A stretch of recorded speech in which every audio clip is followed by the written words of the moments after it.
I finally completed the line I'm absolutely obsessed with by backtracking to the original.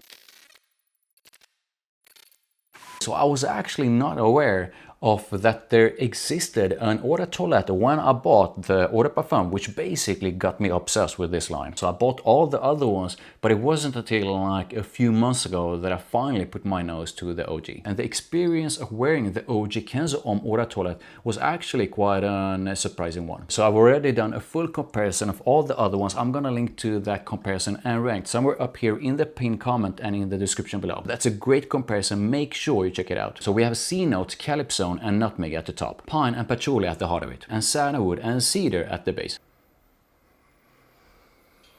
Right away, the whole thing opens up with something that definitely reminds me of the other ones. And I'm talking about that unique marine freshness that exists in this line. However, that part in the Eau de Toilette is actually a bit different. So when I bought the original Eau de Toilette and first sprayed it on, I was actually quite surprised because I was expecting the pretty much exact same kind of marine freshness that you get in the other ones, but that part in the Eau de Toilette definitely smells a bit different. And I actually feel that they refine that marine freshness in the other ones. And in the opening, you're basically getting that unique marine freshness together with the pine and something else. I'm not sure what it is, if it's the nutmeg, but there's something in the opening that gives it quite a woody feel, and that woodiness just keeps on getting more intense and more prominent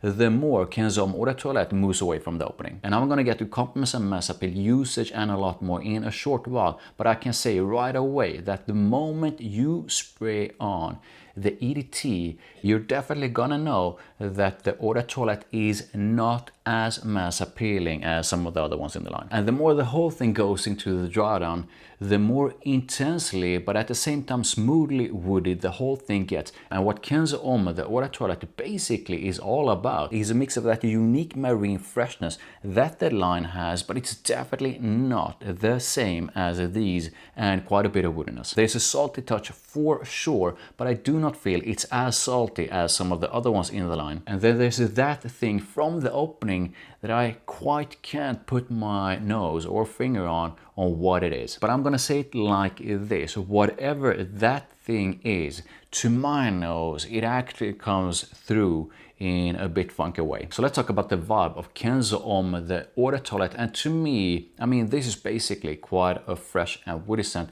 and I do feel this has quite a summery vibe, but it doesn't give me that quite happy and in some of these quite flirty kind of vibe. And to me, it actually moves into a direction that I feel that is freshness and woodiness done with a bit of elegance to it. I also feel it has quite a mature kind of vibe to it. I do not feel that this is a youthful kind of scent. So let's talk about compliments and mass appeal.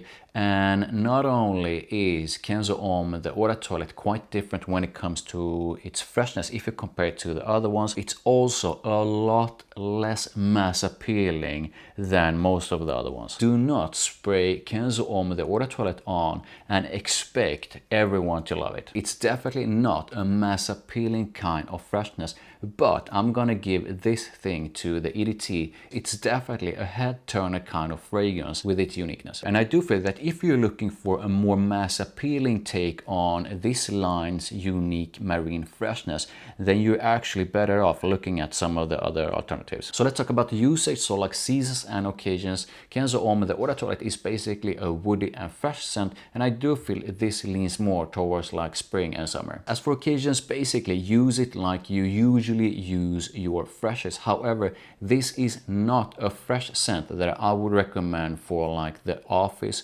or school or the gym. So basically on a warm day, but on a warm day when you're out and about. So let's quickly talk about some of the alternatives, and again, I highly recommend to check out my full comparison of the other ones to get a proper understanding of what the other ones smell like. But with that said, I do feel that all of the other ones are alternatives, and if you're looking for the most intensely bright and fresh alternative, then the Marin is definitely the one to go for. The Marin is also one of the most mass appealing ones in the line. The intensely fruity, fresh and sweet Eau de Toilette Intense is also one of the best in the line, and an absolutely fantastic alternative for what is probably the classiest and in a way the most versatile one that you can use for like work, school or whatever, like an everyday kind of fragrance. Definitely check out Santal Marin. When it comes to performance, like I've said so many times before, I have no idea what Kenzo are putting into this line, but other brands should pretty much do the same. The EDT, at least on my skin, is extremely long lasting. Projection is very noticeable, at least for like the first few hours. And the performance together with its uniqueness basically means that most people will most likely pick up on it. But with that said, when it comes to the projection, I actually feel that some of the other ones, some of the other newer ones actually have a bit better projection. But the performance overall is definitely approved. When it comes to price, I can't remember exactly how much I paid for 110ml, but not a single one of these that I bought is something I feel is expensive. And I believe I paid about 50 bucks or something like that for 110ml of the EDT. When it comes to the bottle and the spray, it's pretty much identical to the other ones, but with a slight difference when it comes to the color. So what are my final thoughts on Kenzo Homme the Eau de Toilette, and how am I going to rate it from 1 to 10? So here's the thing, when I found out that the EDT existed after having gone through so many of the other ones,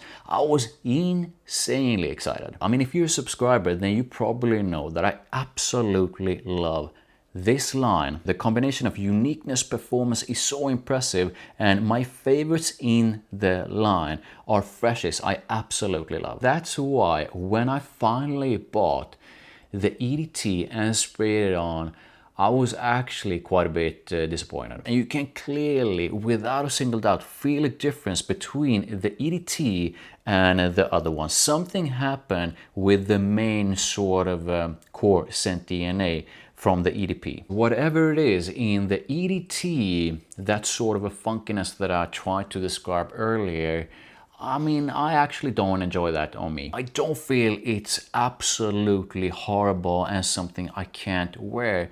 But I mean, when I have all these that are fantastic and some that I think are insanely good, and with this having this sort of a funkiness to it that I actually don't enjoy, I don't see a reason for me to spray this thing on. And I'm not sure, I could be wrong on this one, but this is, I believe this is actually like a reformulation or something like that of something that was released quite a lot before this line, this lineup came about. So yeah, while I think that the rest of the line is a fantastic one, this is something I would not recommend, and I highly recommend to try a sample of the EDT if you're curious about it. Do not blind buy. And if I'm gonna give it a rating from 1 to 10, I'm probably going to give it something like 5. Now I really want to know how you feel about the OG Kenzo Homme Eau de Toilette. Do you absolutely love it?